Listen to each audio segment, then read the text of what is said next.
Wanted to talk to you about frequency. A lot of companies that launch podcasts do a bunch of episodes. They launch the podcast. They publish weekly for a very short period of time. Then it's biweekly, and then it's monthly. Then you look at the podcast and it hasn't been updated in months. They've lost their enthusiasm. It may be a matter of resources or just trying to find the right guests. They run out of steam, and that's just a recipe for disaster. I wanted to talk about the ideal cadence for a podcast. And you're finding that publishing bi-weekly actually delivers better engagement than weekly episodes.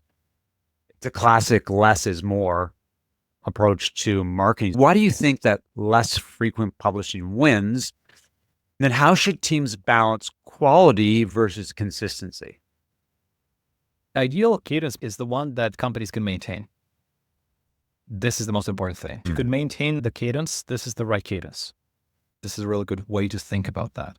In the report, the fact that biweekly shows do better than the weekly, just quality, preparation, quality, production, quality of conversation, quality of assets that are created after that, slide decks, short clips, things like that.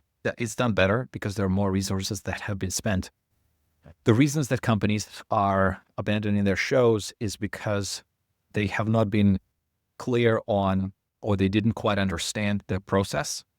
They don't have somebody who is clearly communicating the expectation, and they did not define what that looks like. What is this experiment? How long is it going to last? 6 months? Let's see how many episodes we can do. Let's see what resources do we need. Let's go and get it done. A lot of times it's just, let's see what happens. It's a very dangerous thought. If we are treating a podcast as an experiment, every good experiment needs to be defined when it starts, when it ends, and what does it look like. If a company is doing an episode and it gets 0 results, which is very unlikely if it's done well, then let's stop. But most of the time it's because the expectations have not been defined, the cadence have not been defined, and their production and time requirements from the team have not been properly discussed. This is a very common thing with executives when they say they will do it, but then actually they don't because they don't have the time.